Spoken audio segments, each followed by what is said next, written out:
শুধুমাত্র 2024-এর গণ অভ্যুত্থানেই স্বেচ্ছাসেবক দলের 24 জন সহকর্মীকে আমরা হারিয়েছি। 24 জন সহকর্মী শহীদ হয়েছেন, আহত হয়েছেন আরো বহু।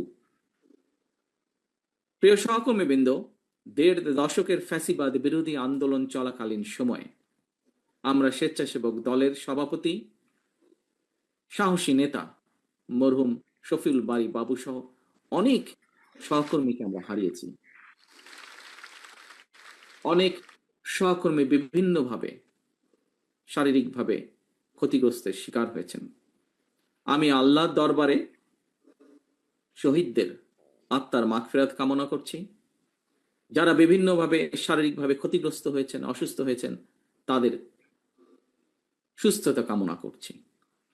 প্রিয় উপস্থিতি, সম্মানিত নেতৃবৃন্দ, প্রিয় সহকর্মীবৃন্দ, আমার বিশ্বাস এবং দায়িত্বের জায়গা থেকে আমি প্রায় বলে থাকি একটি কথা। বিভিন্ন বক্তব্যে আমি সেই কথাটি তুলে ধরার চেষ্টা করেছি। 1971 সালে বাংলাদেশের 71 সাল ছিল বাংলাদেশের স্বাধীনতা অর্জনের যুদ্ধ। 2024 সাল 1971 সালে সেই স্বাধীনতা যাতে আমরা অর্জন করেছি, সেই স্বাধীনতা রক্ষার যুদ্ধ ছিল 2024 সাল। এর বাইরেও আমরা বলতে পারি দেশের 54 বছরের ফ্যাসিবাদ স্বৈরাচারের বিরুদ্ধে প্রতিটি গণতান্ত্রিক আন্দোলন সংগ্রামে যারা শহীদ হয়েছেন গত 54 বছরে, তাদের এই আত্মত্যাগের প্রতিদান সম্ভব নয়, প্রতিদান দেওয়া সম্ভব নয়। এই সকল বীর শহীদদের কাছে আমরা যারা বেঁচে রয়েছি সহ সমগ্র বাংলাদেশ ঋণী। হাজারো শহীদদের আত্মত্যাগের বিনিময়ে ইতিহাসের নৃশংসতম এক ফ্যাসিস্টের পতন এবং পলায়নের পর এখন ফ্যাসিবাদ বিরোধী গণতান্ত্রিক শক্তির নিজেদের মধ্যে নিত্য নতুন ইস্যু নিয়ে অহেতুক বিতর্কে লিপ্ত হওয়া শহীদদের আত্মত্যাগের প্রতি অবমাননার সামিল বলে একজন রাজনৈতিক কর্মী হিসাবে আমি মনে করি। বরং সকল শহীদদের কাঙ্ক্ষিত ইনসাফ ভিত্তিক একটি গণতান্ত্রিক বাংলাদেশ প্রতিষ্ঠার মাধ্যমে সেই শহীদদের রক্তের ঋণ এবং যারা বিভিন্নভাবে শারীরিকভাবে ক্ষতিগ্রস্ত হয়েছেন তাদের সেই আত্মত্যাগের ঋণ পরিশোধ করার এখন সময়ের দাবি বলে আমি বিশ্বাস করি। স্বেচ্ছাসেবক দলের প্রিয় ভাই ও বোনেরা, দূর গ্রামের যেই ছেলেটি কিংবা যে মেয়েটি যার হয়তো এখনো রাজধানীতেও আসার প্রয়োজন পড়েনি বা আসেনি, কিংবা আমরা শহর অথবা গ্রাম যারা যেখানেই বসবাস করি না কেন, তথ্য প্রযুক্তির অবাধ প্রবাহের কারণে সমগ্র বিশ্ব এখন, যেমন আজকে আমি আপনাদের সামনে এখানে উপস্থিত আছি তথ্য প্রযুক্তির কারণে, সমগ্র বিশ্ব এখন সবার হাতের মুঠোয়। এবং এর কারণেই জ্ঞান বিজ্ঞানের বলা যায় প্রায় সকল দ্বার উন্মুক্ত। সবার সামনেই বিশ্ব নাগরিক হয়ে ওঠার একটা সুযোগ এবং সম্ভাবনা কিন্তু বিদ্যমান তথ্য প্রযুক্তির কারণে। আমি মনে করি আমাদের জনগণের সামনে, বিশেষ করে আমাদের তরুণ সমাজের সামনে, আমাদের তারুণ্যের সামনে সাফল্য এবং সম্ভাবনার পথ সুগম, এবং এই পথটিকে আরো সুগম করে দেওয়াটাই হচ্ছে একজন রাজনৈতিক কর্মী হিসাবে এই মুহূর্তে আমার এবং আপনার এবং আমাদের সকলের প্রধান কর্তব্য। প্রিয় সহকর্মীবৃন্দ, প্রতিটি মা, প্রতিটি বাবা তার সন্তান স্বজনের জন্য একটি নিশ্চিন্ত নিরাপদ ভবিষ্যৎ দেখতে চান, রেখে যেতে চান। প্রতিটি বাবা বা মায়ের চাওয়া পাওয়া কিংবা প্রত্যাশা পূরণের লক্ষ্য নিয়েই আমাদের প্রিয় দল বাংলাদেশ জাতীয়তাবাদী দল আগামী দিনের সকল রাজনৈতিক পরিকল্পনা এবং কর্মসূচি গ্রহণ করছি বা পরিকল্পনা সাজাচ্ছি আমরা। কারণ বিএনপি মনে করে বর্তমান এবং ভবিষ্যৎ প্রজন্মের সামনে একটি নিরাপদ ভবিষ্যৎ নিশ্চিত করতে চাইলে অবশ্যই আমাদেরকে প্রচলিত ধারার রাজনীতি থেকে বেরিয়ে আসতে হবে। এখানে একজন বক্তা উল্লেখ করেছেন প্রতিশোধ, প্রতিহিংসা। ইয়েস, প্রতিরোধ, প্রতিহিংসা কিংবা কথা বলার রাজনীতির পরিবর্তে বাস্তবধর্মী পরিকল্পনা গ্রহণ এবং বাস্তবায়নের মাধ্যমে প্রচলিত রাজনীতির ধারার গুণগত পরিবর্তন ঘটাতে হবে। প্রিয় সহকর্মীবৃন্দ, বর্তমানে সমগ্র বিশ্ব আর্টিফিশিয়াল ইন্টেলিজেন্সের যুগে প্রবেশ করছে। এই সময়ের চ্যালেঞ্জ মোকাবেলায় কিন্তু আমাদের পিছিয়ে থাকার কোনো রকম সুযোগ নেই। এই সময়ের চাহিদার দিকে লক্ষ্য রেখে বিএনপি ইতিমধ্যেই বিভিন্ন সেক্টরকে চিহ্নিত করে সুনির্দিষ্ট এবং সুচিন্তিত পরিকল্পনা বা পলিসি নির্ধারণ করছে। শিক্ষার্থীরা স্কুল, কলেজ কিংবা বিশ্ববিদ্যালয়ে পড়াশোনা শেষ করার পর অথবা একাডেমিক শিক্ষার যে কোনো পর্যায়ে বিভিন্ন কারণে, পারিবারিক বা সামাজিক বিভিন্ন কারণে আমাদের দেশে যেটা অনেক ক্ষেত্রেই হয়ে থাকে, কোনো কারণে ড্রপ আউট হলে একজন শিক্ষার্থীকে আর যাতে বেকার জীবন কাটাতে না হয় অথবা বেকারের অভিশাপের মধ্যে বেশি দিন কাটাতে না হয়, সেই পরিকল্পনাকে সামনে রেখেই শিক্ষা কারিকুলামে স্কুল পর্যায় থেকে বিশ্ববিদ্যালয় পর্যায় পর্যন্ত অন্তত একাডেমিক স্টাডির পাশাপাশি ব্যবহারিক এবং কারিগরি শিক্ষা অন্তর্ভুক্ত করার পরিকল্পনা বা সিদ্ধান্ত গ্রহণ করেছে বিএনপির পরিকল্পনার মধ্যে। বর্তমান এবং ভবিষ্যৎ প্রজন্মকে আজ এবং আগামী দিনের প্রতিযোগিতায় যোগ্যতম হিসাবে গড়ে তোলার লক্ষ্যে বিএনপির উদ্যোগে ইতিমধ্যেই একটি শিক্ষা বিশেষজ্ঞ টিম শিক্ষা কারিকুলাম আধুনিক বা মডার্নাইজ এর প্রস্তাব এবং পদ্ধতি নিয়ে কাজ করছে। এই টিমের মধ্যে আমাদের দলের যারা এই ব্যাপারে এক্সপার্ট তারা যেমন আছেন, একইভাবে এ ব্যাপারে বেশ কয়েকজন বিশেষজ্ঞ কাজ করছেন যারা হয়তো আমাদের দলের সদস্যও নন, কিন্তু তারা দেশের জন্য কন্ট্রিবিউট করতে চান, এরকম মানুষও কাজ করছেন। স্বেচ্ছাসেবক দলের প্রিয় ভাই বোনেরা, ধর্মীয় সামাজিক মূল্যবোধ, মানবিক মূল্যবোধ সম্পন্ন ভবিষ্যৎ প্রজন্ম গড়ে তোলার পাশাপাশি বর্তমান প্রজন্মের স্বাচ্ছন্দ্যময় জীবন নিশ্চিত করার জন্য বিএনপি নির্দিষ্ট কর্ম পরিকল্পনা এবং নীতি আমরা গ্রহণ করার চেষ্টা করছি বিএনপির মাধ্যমে বা আমাদের টিমগুলোর মাধ্যমে। আপনারা অনেকেই কিন্তু এর মধ্যে দেখেছেন, জেনেছেন, কোনো কোনো ক্ষেত্রে আপনারা সেখানে ছিলেন না, উপস্থিত ছিলেন ফিজিক্যালি আপনারা। সেটি হচ্ছে দেশের প্রায় অনেকগুলো জেলাতে, বিভাগ পর্যায়ে হোক, জেলা পর্যায়ে হোক, তারপরে তারুণ্যের সমাবেশ হোক, জাতীয়তাবাদী ছাত্র দলের কয়েকদিন আগে যেই সমাবেশ ছিল সেখানে হোক, যুব দলের বেশ কিছু সমাবেশে আমি দেশের বর্তমান ভবিষ্যৎ প্রজন্মের জন্য একটি কল্যাণ রাষ্ট্র বিনির্মাণের লক্ষ্যে বিএনপির নেওয়া অনেকগুলো কর্ম পরিকল্পনা আমি তুলে ধরেছি এবং বিভিন্ন জায়গায় আমাদের যে টিম যারা 31 দফা সহ বিভিন্ন কিছু ক্ষেত্রে নজরুল ভাই ওনার বক্তব্যে তুলে ধরেছেন, এই টিমগুলো বিভিন্নভাবে বক্তব্য তুলে ধরেছে বিভিন্ন এই অনুষ্ঠানগুলোতে। আমরা বলেছি বিএনপির আগামী দিনের নীতি বা রাজনীতি হবে জনগণের জীবন মান উন্নয়নের রাজনীতি। সেটি দেশের ভিতরে হোক, সেটি দেশের ভেতরে হোক, বিদেশে হোক, যাতে কর্মসংস্থান সৃষ্টি করা যায়। এবং শুধু কর্মসংস্থান সৃষ্টি নয়, আমাদের আরেকটি মূল লক্ষ্য বা টার্গেট থাকবে নিরাপদ কর্ম পরিবেশ সৃষ্টি করা। এটিই হবে আমাদের রাজনীতি।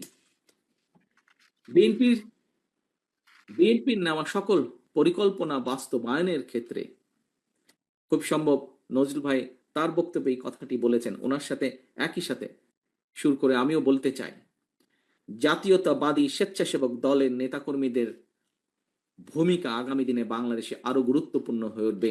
এই পরিকল্পনাগুলোকে আমরা আল্লাহর রহমতে সরকার গঠন করলে এই পরিকল্পনাগুলোকে বাস্তবায়ন করার ক্ষেত্রে, কারণ বিশ্বের সার্বিক অগ্রগতির সঙ্গে মানুষের অধিকার এবং চাহিদার একটা কিন্তু ব্যাপ্তি ঘটেছে, চেঞ্জ ঘটেছে। আগে আমরা বলতাম অন্ন, বস্ত্র, বাসস্থান, শিক্ষা বা চিকিৎসা।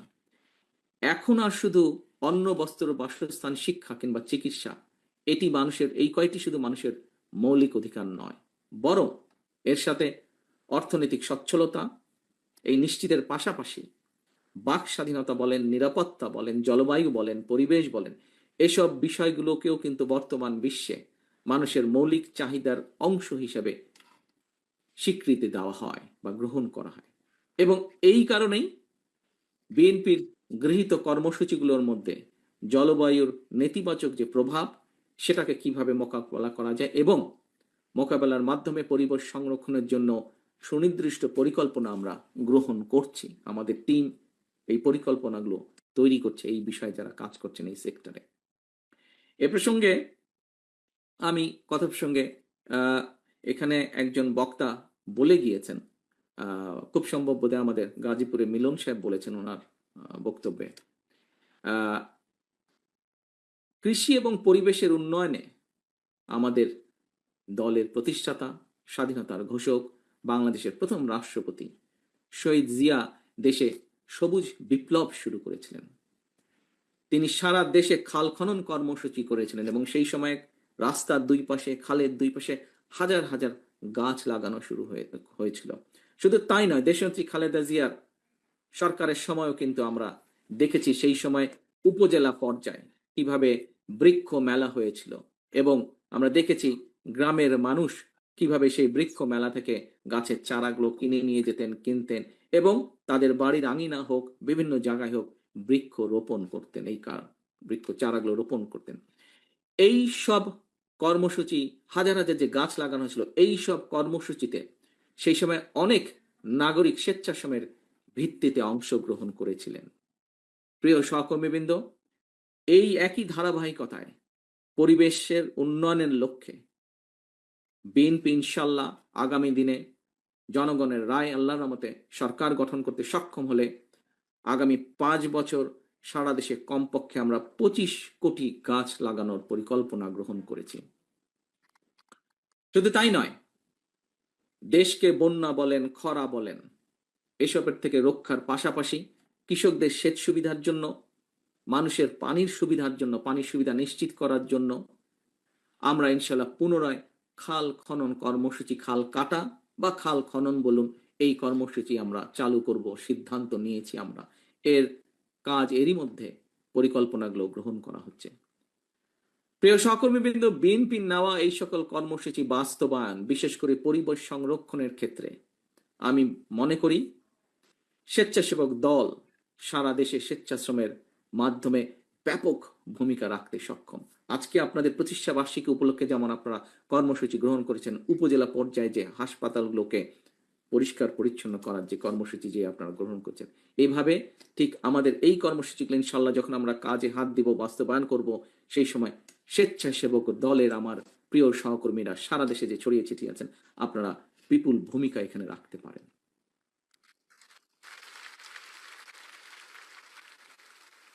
প্রিয় ভাই বোনেরা, হাজারো শহীদের রক্তের বিনিময় ফ্যাসিবাদ মুক্ত বাংলাদেশে বর্তমান অন্তর্বর্তীকালীন সরকার আগামী ফেব্রুয়ারি মাসে জাতীয় নির্বাচন অনুষ্ঠানের সম্ভাব্য সময় নির্ধারণ করেছে বা এরকম একটি ঘোষণা তারা দিয়েছেন।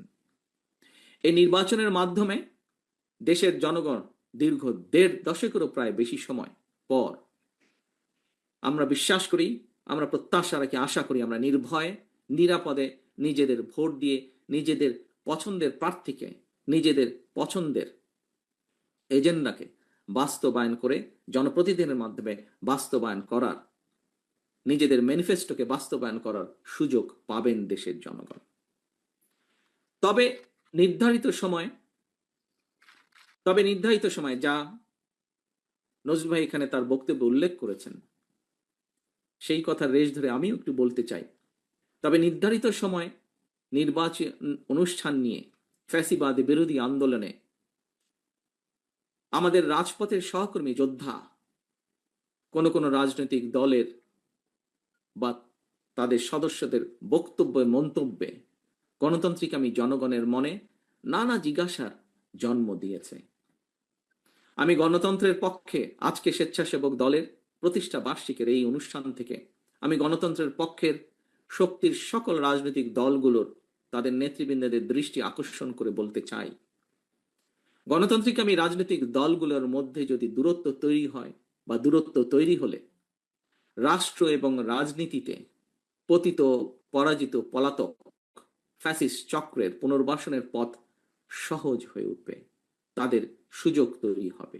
এই ব্যাপারে আমি গণতান্ত্রিক সারা দেশে প্রিয় গণতান্ত্রিক আমি জনগণের প্রতি সজাগ এবং সতর্ক থাকার বিনীত আহ্বান জানাই।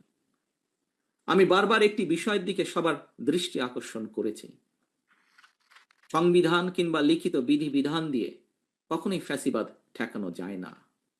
রাষ্ট্র এবং রাজনীতিতে যদি ফ্যাসিবাদ ঠেকাতে হয় তাহলে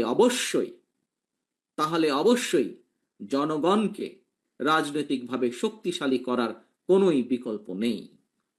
সরাসরি ভোট দিয়ে জনপ্রতিনিধি নির্বাচনের অধিকার প্রয়োগের যে চর্চা, এই চর্চার মধ্যে দিয়ে রাষ্ট্র এবং রাজনীতিতে জনগণ শক্তিশালী হয়ে ওঠে। জনগণ শক্তিশালী না হলে রাষ্ট্র এবং সরকার অর্থাৎ জনগণ রাজনৈতিকভাবে যদি শক্তিশালী না হতে পারে, রাজনৈতিকভাবে যদি জনগণকে শক্তিশালী করা না যায়, তাহলে রাষ্ট্র এবং সরকার শক্তিশালী হয়ে উঠতে পারে না। গণতান্ত্রিক ব্যবস্থাপনায় রাষ্ট্র এবং রাজনীতিতে জনগণকে শক্তিশালী করা কিংবা প্রতিটি নাগরিকের রাজনৈতিক অধিকার প্রতিষ্ঠার ক্ষেত্রে নির্বাচনই হচ্ছে জনগণের সরাসরি ভোটের যে নির্বাচনী ব্যবস্থা, সে নির্বাচনই হচ্ছে অন্যতম প্রধান মাধ্যম।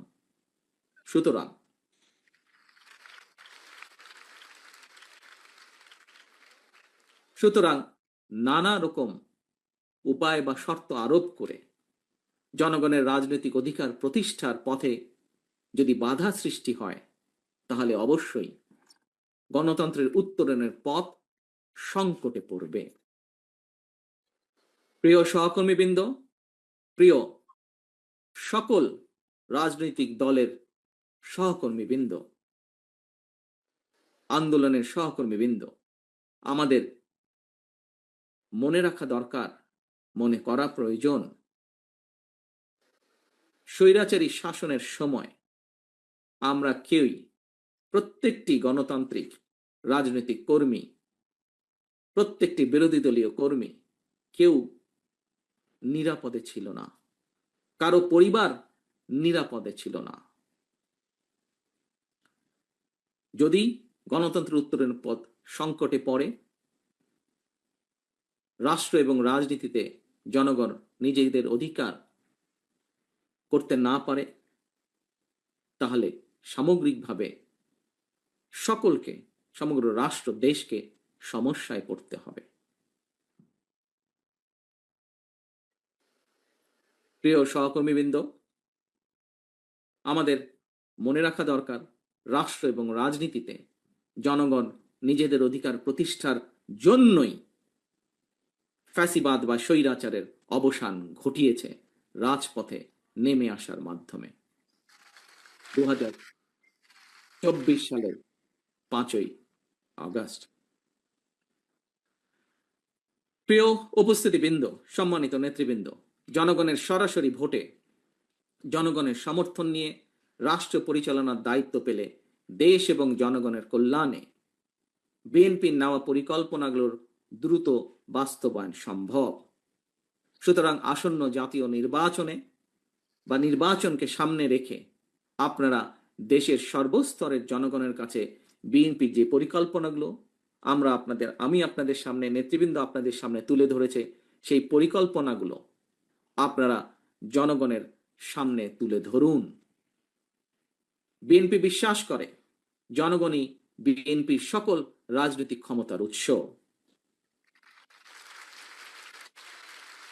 প্রিয় ভাই বোনেরা, প্রিয় সহকর্মীবৃন্দ, প্রিয় নেতৃবৃন্দ, সমগ্র দেশে ছড়িয়ে ছিটিয়ে থাকা সমগ্র দেশে শহীদ জিয়া এবং দেশনেত্রী খালেদা জিয়ার সৈনিকগণ, আসুন আমরা সকলে জনগণের সামনে দাঁড়াই, জনগণকে সাথে নিয়ে আমরা জনগণকে বলি, ভোট দিলে ধানের শীষে, দেশ গড়ব মিলেমিশে।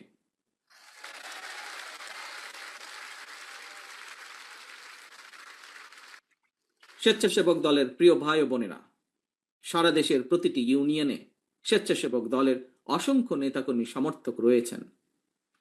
আমি আপনাদেরকে আজকের এই প্রতিষ্ঠা বার্ষিকীর দিনে একটি পরামর্শ রাখতে চাই। স্বেচ্ছাশ্রমের ভিত্তিতে আজ আপনারা সারা দেশের উপজেলা পর্যায়ে যে হাসপাতালগুলোতে যে অভিযানটি আপনারা করছেন, যে কাজটি আপনারা করছেন, স্বেচ্ছাশ্রমের ভিত্তিতে আপনারা পরিবেশ রক্ষায় পরিচ্ছন্নতা অভিযান কার্যক্রমের জন্য সারা দেশে ইউনিয়ন ভিত্তিক একটি কর্ম পরিকল্পনা তৈরি করা যায় কিনা বিষয়টি বিবেচনা করে দেখবেন। আমি মনে করি একটি সুবিধাজনক সময় স্বেচ্ছাশ্রমের ভিত্তিতে সারা দেশে একযোগে পরিচ্ছন্নতা অভিযান ঘোষণা দিয়ে কার্যক্রম শুরু করলে একদিকে পরিবেশ রক্ষায় যেমন আপনারা ভূমিকা রাখতে সক্ষম হবেন, অপরদিকে প্রচলিত রাজনীতির গুণগত পরিবর্তনের ক্ষেত্রে একটি দৃষ্টান্ত স্থাপন করতেও স্বেচ্ছাসেবক দল সক্ষম হবে, যা জাতীয়তাবাদী দল বা জাতীয়তাবাদী শক্তিকে জনগণের সামনে রিপ্রেজেন্ট করবে নতুনভাবে। প্রিয় সহকর্মীবৃন্দ, অনেক লম্বা হয়ে গেছে বক্তৃতার পালা। পরিশেষে বক্তৃতা আমি শেষ করে আনতে চাই।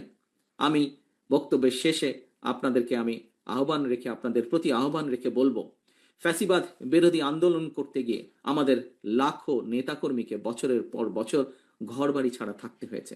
আমাদের হাজারো নেতাকর্মীকে গুম খুন অপহরণের শিকার হতে হয়েছে। ফ্যাসিবাদ শাসনের অবসান বা স্বৈরাচার পলায়নের পরও আজও ফ্যাসিবাদ আমলের দায়ের করা মিথ্যা এবং রাজনৈতিক উদ্দেশ্য প্রণীত মামলায় এখনো আমাদের হাজার হাজার নেতাকর্মীকে আদালতের বা হাজিরা দিতে হচ্ছে।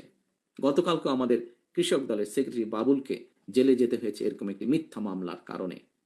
সুতরাং স্বাধীনতার ঘোষকের আদর্শের সৈনিক হিসাবে, mother of democracy Begum Khaleda জিয়ার একজন কর্মী হিসাবে, জাতীয়তাবাদী আদর্শের একজন অনুসারী হিসাবে আপনাদের প্রতি আমার আহ্বান, যা এরই ভিতরে আমাদের স্থায়ী কমিটির সদস্যরাও আপনাদের সামনে বলেছেন, অন্য বক্তারাও বলেছেন, এমন কোনো কাজ থেকে আপনারা বিরত থাকবেন যা জনমনে বিরূপ ধারণা তৈরি করতে পারে। মনে রাখবেন, জনশক্তি, প্রিয় সহকর্মীবৃন্দ, মনে রাখবেন, জনশক্তি জনবল, বিএনপির মনোবল। জনগণের কি বলেছি? জনশক্তি জনবল, বিএনপির মনোবল। জনগণের ভালোবাসায় থাকুন, জনগণকে ভালোবাসায় রাখুন। পরিশেষে প্রতিষ্ঠা বার্ষিকী উপলক্ষে জাতীয়তাবাদী স্বেচ্ছাসেবক দলের নেওয়া সকল কর্মসূচির সাফল্য কামনা করছি। একই সাথে গণতন্ত্র প্রতিষ্ঠার আন্দোলনে স্বেচ্ছাসেবক দলের সহ জাতীয়তাবাদী শক্তির যত নেতাকর্মী শহীদ হয়েছেন, যত নেতাকর্মী বিভিন্নভাবে ক্ষতিগ্রস্ত হয়েছেন, একই সাথে সকল বিরোধী রাজনৈতিক দল যারা স্বৈরাচার বিরোধী আন্দোলনে রাজপথে ছিলেন, তাদের যে সকল সদস্য শহীদ হয়েছেন, ক্ষতিগ্রস্ত হয়েছেন, তাদের সকলের শহীদদের আত্মার মাগফিরাত কামনা করে, যারা অসুস্থ হয়েছেন তাদের দ্রুত সুস্থতা কামনা করে সারা দেশে স্বেচ্ছাসেবক দলের সর্বস্তরের নেতাকর্মীদেরকে ধন্যবাদ জানিয়ে এবং একই সাথে আজকের এই সুন্দর অনুষ্ঠানটি সফল করার জন্য যে সকল ব্যক্তি কাজ করেছেন, যে সকল ব্যক্তি অবদান রেখেছেন, তাদের সকলকে আন্তরিকভাবে ধন্যবাদ জানিয়ে আমার বক্তব্য শেষ করছি। আল্লাহ হাফেজ। বাংলাদেশ জিন্দাবাদ। বাংলাদেশ জাতীয়তাবাদী দল জিন্দাবাদ। আসসালামু আলাইকুম।